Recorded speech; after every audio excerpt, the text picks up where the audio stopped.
Hi guys, welcome back to Lost in My Library. My name's Kate. Today I am doing my September wrap-up. This month I took part in Becca's Bookopoly-a-thon. I did not get to every book that I rolled in my TBR video, but I did get to a good number of them. So let's talk about what I did read. The first book I read was Frankenstein by Mary Shelley. I didn't love this. Maybe I'm just growing out of classics and liking reading classics. But this was not my favorite. I ended up giving this 3 stars.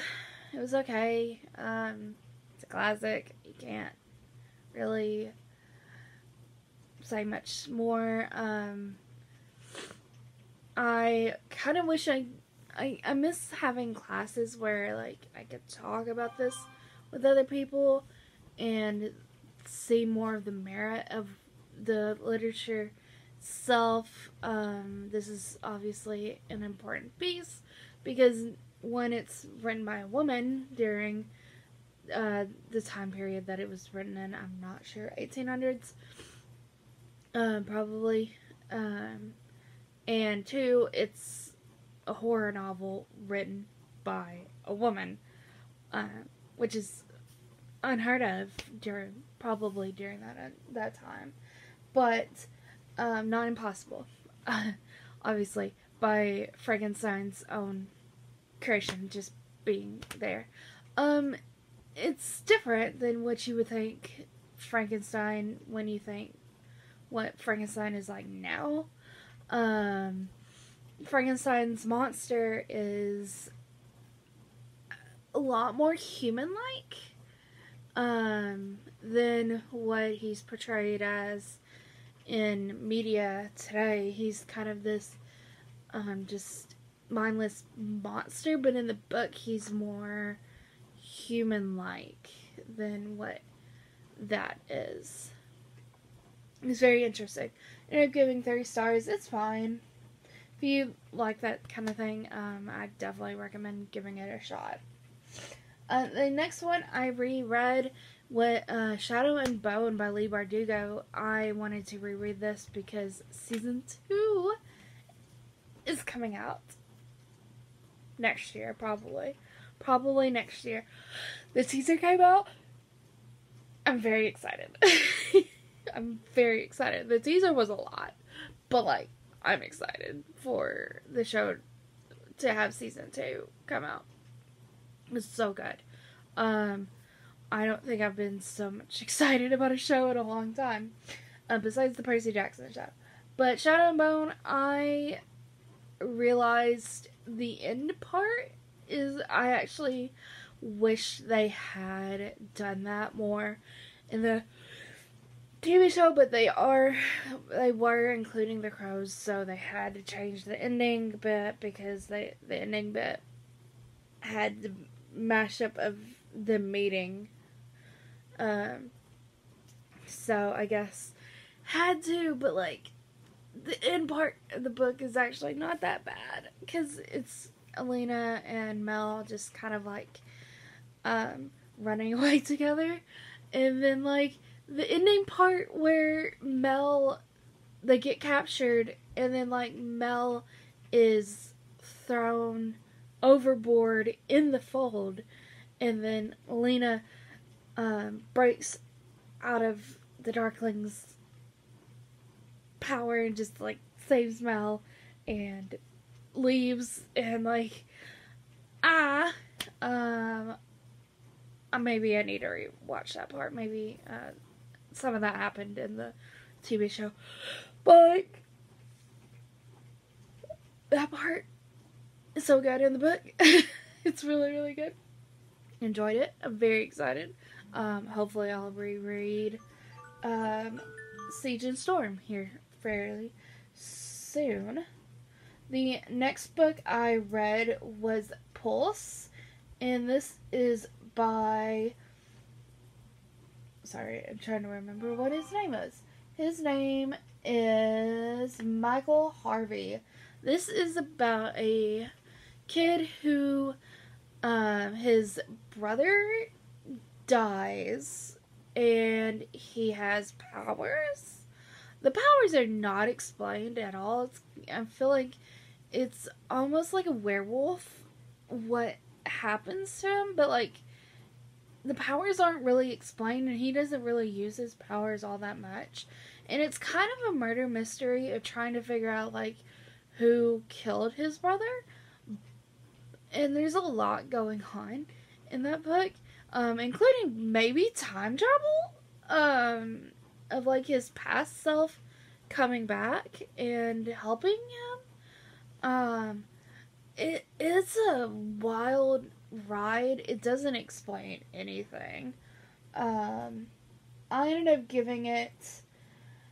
I gave it 3 stars, but like I don't know if that really deserves 3 stars, to be honest. So maybe like 2.5 stars is more accurate of what that book is. It's okay. It's just doesn't explain anything that's going on.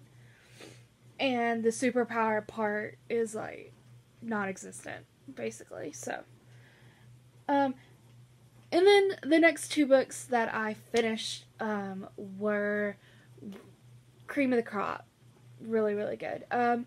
We'll save the best book I read this month to last, but the last book I read for the month was The Conjuring of Light by V.E. Schwab. This is the last book in the Darkest Shade of Magic series. I did not like this book as much as I liked Gathering of Shadows. Gathering of Shadows is still the best book in the series. Conjuring of Light has the issue of meandering a lot.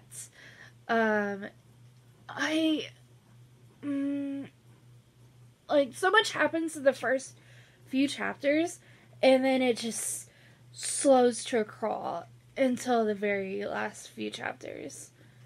And then it gets interesting again. But, like, this middle part, it just slows down the novel so much. And it feels like that's what Gathering of Shadows should have been like. But Gathering of Shadows had the interest of the competition aspect. And that hooks a lot of people. But Conjuring Light does not have that.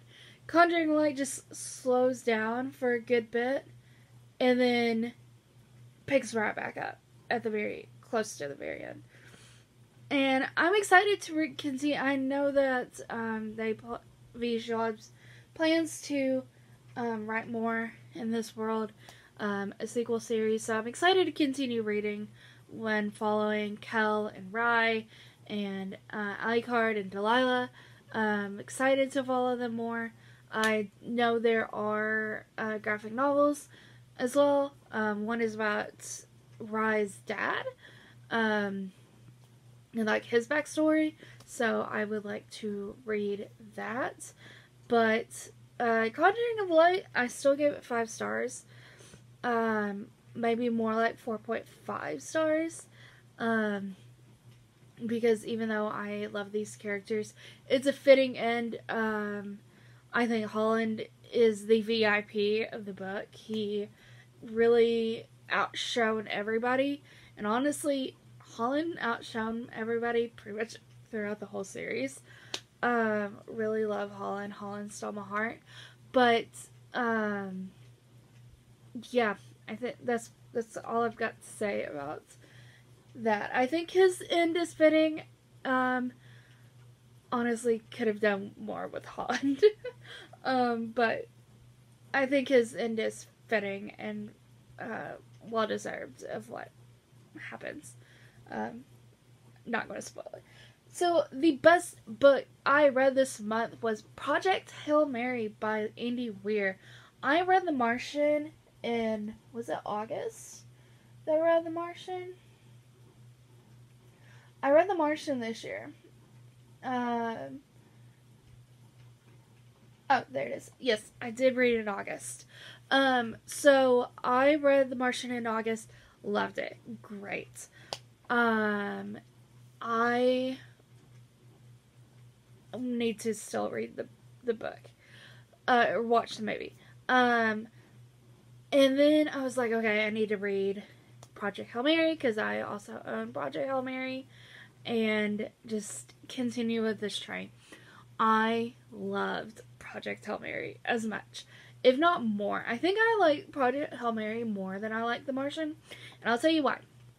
It's because of the little spider creature named Rocky. Now, I used to have a dog, and his name was Rocky, so maybe I'm more attached to this little spider creature named Rocky just because I used to have a pet named Rocky. I love their dynamic. I love this first interaction with aliens and them trying to learn how to communicate with each other, because Rocky's language is more music, which is quite interesting. And I'd honestly like to hear the audiobook for it, because Rocky's language is music. So I feel like it'd be interesting to listen to because of that aspect. And basically what's happening is that our main character, Grace, is recruited, basically. He was a science teacher. He was recruited by NASA to take care of the what is known as the astrophage, which is affecting the sun. So he's sent with 2 other people to this other solar system to try and find the predator of astrophage. And we meet the other 2 people on his flight, on his spaceship, pass away because they were put in a coma, and that was always a risk for the people on board, that they would pass away getting there. But Grace survived, and then he meets Rocky, as he's affectionately known as, given by Grace. And it's just interesting. And it's interesting to learn about Rocky and his people. And it made me cry. The book made me cry several times. The ending is very sweet but bittersweet at the same time. It's very bittersweet when you think about it too much. So I don't like to think about it too much. I very much enjoyed this book. I think if you love The Martian, you should definitely read Project Hail Mary, because the humor is similar. It's sciencey without being too sciencey. It's not. It doesn't hurt your brain. The science. It's dumbed down enough that people who don't know science can understand it, but it's not too dumbed down that it isn't smart, if that makes sense. It's Andy Weir and his way of describing science. I know that the film rights for this has been bought. Ryan Gosling is supposed to be, I think it's Ryan Gosling who's supposed to be playing Grace. So that should be interesting. I'm very excited. Very, very excited for this. I will probably go see that opening night just because of how excited that I am for that movie. So that has been all the books I read this month. Let's talk about what I am currently reading. I am reading, I guess it's back there, You're Invited. I don't know how to say her name, or their name. This is the Literally Dead book club pick for October. This is about a woman who goes to Sri Lanka to go to her ex-best friend's wedding, who her ex-best friend is marrying her ex-boyfriend. She shows up, and the day of the wedding, the bride goes missing, the ex-best friend. And everybody kind of thinks that our main character has done it. They don't know if she's murdered or anything. She's just gone missing. They think that Maya, our main character, has something to do with it because, well, it's her ex-best friend and her ex-boyfriend getting married. So it's kind of just trying to figure out what happened. Is she alive? Was she murdered? Who did it? So that's that story. Then I am still reading The Inheritance Game by Jennifer Lynn Barnes. I'm enjoying it. It's good. We're getting into the puzzles aspect of this, so I'm very intrigued to see where this goes. And then I am reading The Seven Husbands of Evelyn Hugo.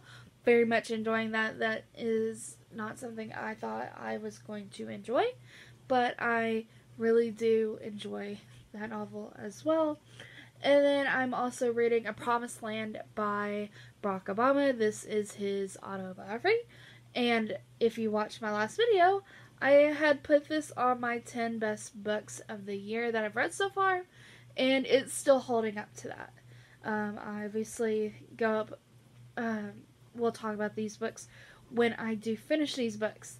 But that has been my wrap up. Thank you guys so much for watching. If you did enjoy this video, leave a like, comment, and subscribe to all the YouTube things. I will go be a good cabbage today. Do something kind for someone, even if that is for yourself, because self-care is important. I'll see you in my next video. Bye, guys.